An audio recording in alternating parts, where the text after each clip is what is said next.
Hello everyone, ethanchaotic 1 here, and wow, I haven't made a video in a while. At this point, I feel like addressing my very random hiatuses will never happen, because I've scripted like 7 different videos with explanations and just never made them. So whenever soon is, expect an update/explanation video. But aside from that, hello people and viewers who've never watched me before, welcome to a FNAF video. Yeah, so this random burst of inspiration came down to seeing a less than great video on why William Afton is a good villain. And then because I took so long to record this video, a remake of that same video came out and I also didn't like it. No hate to that person, by the way. I've just always felt strongly about William and thought it'd be fun to explain why I liked him in the first place. So let's catch people up to speed and give a little backstory. Five Nights at Freddy's is a sit-and survival horror game where evil animatronics attack you and you have to survive until 6 AM. Who's behind these animatronics? Our grape-flavored Kool-Aid man, of course. Purple Guy, otherwise known as William Afton, is the main one responsible for these animatronics. He worked with Henry Emily in their ripoff of Showbiz Pizza with their lovely kids, making a great and fun experience where nothing bad ever happened. Just kidding, everyone is dead. Thanks, William. Jokes aside, that's the basic premise and beginning to FNAF's plot. Animatronic pizza restaurant, William kills people, Henry is horrifically oblivious.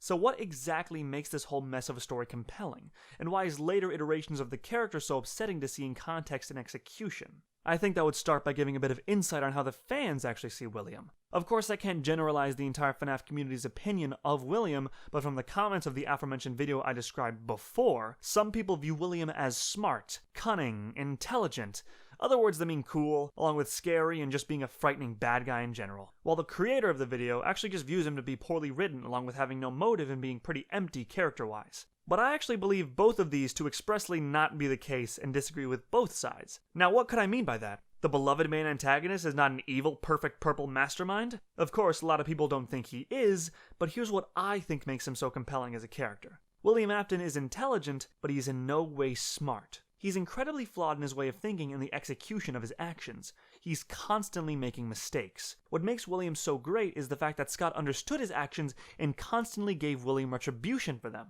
For every evil thing that William does, he's given a punishment for it almost immediately. Let's go down the timeline and see how this manifests. And if I miss anything, it's because the isolated situations themselves are more important than the whole picture. William creates a flawed and cheap suit that is very dangerous and incredibly weak to water. While being neglectful of his youngest son, this leads to his elder son putting his brother in a comatose state after his frontal lobe is bitten off by said suit. Was that the bite? He then creates an animatronic to capture children. His own daughter neglects his wishes not to see her, and she is then killed by his creation. Along with that, he kills Henry's daughter, which leads to her possessing the puppet. Every action so far ultimately led to his own demise, and he has yet to make his biggest mistake so far. He kills 5 children and stuffs them in the animatronics. Does this exactly scream evil genius to you? All of this idiocy he commits eventually leads to him suffering the worst fate, a fate worse than death. He gets trapped within his own suit, every piece of flesh punctured, stuck within another one of his own creations, unable to escape, effectively turning him into a zombie. Everything that William did led up to this very moment. Every single horrific action built up like a bubble.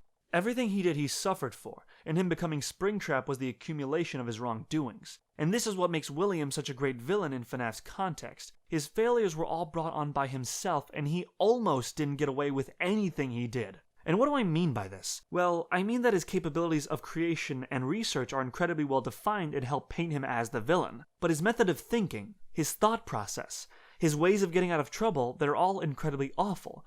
What makes William a good villain is essentially that he's really, really stupid. William has such extreme tunnel vision that he can never think far ahead of what he's actively trying to accomplish at that very moment. He's so blind to this and driven by his goals, he can't comprehend failure, or even that something from the past would come back to haunt him, literally. He is so far from some sort of evil mastermind that he's been painted as in the most recent iterations. Now, you may be saying or commenting early, but he did get away with killing people. He killed them. And yeah, I agree with you, but if we're talking about being punished for what he did, then yeah, he absolutely didn't get away with killing them. To me, this is what makes William compelling. He's a villain who's consistently making awful mistakes that always come around and make things worse for him. A villain who isn't stopped by the heroes, but one that has his own agency and gets punished because of the actions he commits. and still has such determination to do evil despite constantly making the same mistakes over and over again. Scott, to me, took careful care of what made William feel real. He never got away with anything. Every awful thing he did, he was punished for tenfold, and that's why he was such a force of nature. Despite everything he put himself through, he still decided to keep pushing forward and be evil. He isn't a mastermind, he isn't a genius, he's a psychopath. A tragic one at that, of course. I personally hate the idea that William has always been like this. I think that can add to why his mistakes make sense. He was a normal guy before this. He wasn't the best father, but his youngest son dying drove him insane. And before he truly lost what made him human, all he wanted to do was bring him back. And, okay, I don't exactly want to shove this in the script, as I can't really fit it anywhere but here, but William absolutely has a very clear motive. He wants to resurrect his son, but because he has no idea what to do, and the exciting incident being so tragic to begin with, he loses himself so quickly and spirals even faster, as what he does not only hurts his daughter, but ruins his life in the process. And you could be saying, what about the purposeless murders? Well, it's because he's been driven insane. He's a psychopathic murderer, and after he's lost all humanity, what more can he do? It's not as if he could go back to living a normal life or turn himself in. He wants to keep ripping the lives of children from their family, to show others the pain he had to go through, along with doing it for the sheer pleasure of killing. And all of this is what makes William a great antagonist, not his intelligence, but his lack of critical thinking and pushing forward despite everything. This is partly why I like Michael, as he's the antithesis to William. But this video is about William, the OG Purple Man. And with all of me explaining why I love William as a villain, it's time to get to the game's after Pizza Simulator. So, Ultimate Custom Night is William's personal hell, his penultimate punishment. Another reason why he's a great villain, by the way. Being stuck in his own personal hell of his own creation for all eternity because of his idiotic mistakes to begin with. But then, we get to fnaf VR. Yeah, so I don't know who penned this story, and I feel like we'll never know how much Scott actually wrote of this story, but seeing as how he talked about reusing himself as the fake developer for the fake FNAF games in-universe, I assume he had a large role in the writing process.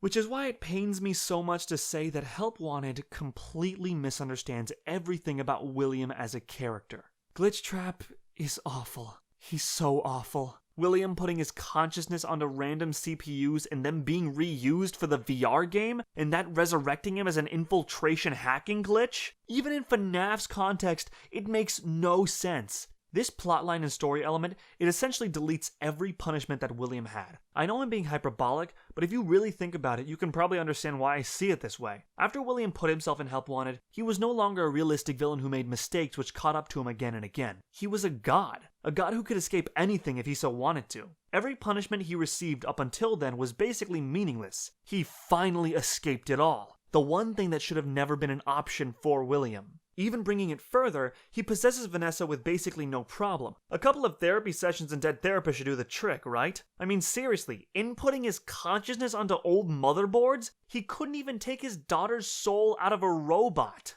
What makes it so believable that he could reliably do this in between everything going on at the current moment? There is no mistake being made, none of this is framed as him messing up, and it's all within his plan. And with that perfect plan comes no punishment and no death. And you may be telling me right now, but Burntrap does die, for real this time. He's gone. He got killed by the blob. And if you don't see why that entire scene just sucks, you gotta realize it's not a punishment. He can't be punished anymore. As a character, he escaped. No one from his previous life can possibly stop him now. Whereas everything he did before had a reaction that made him fall further and further down insanity, as opposed to now. Everything he did as Glitchtrap had almost no negative reaction, as opposed to the big moment where the blob killed him. That's what sucks about the new story of the FNAF games. The fact that Scott and or Steel Wool are struggling for a villain is their own undoing. What made William great wasn't the fact that he always comes back. It was because of what he was coming back from.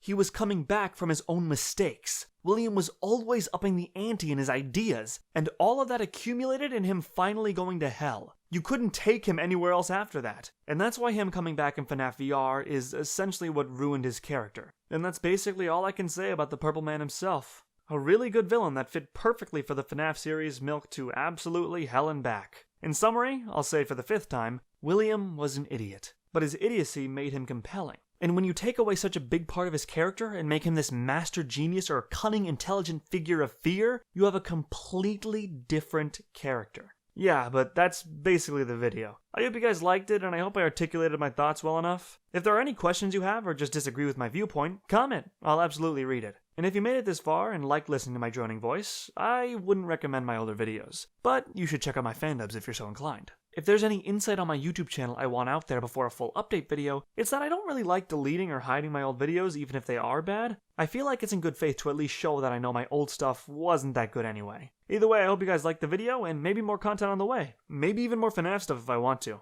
But with that being said, I hope you guys have a good one, and I'll see you later. Bye bye. Bye.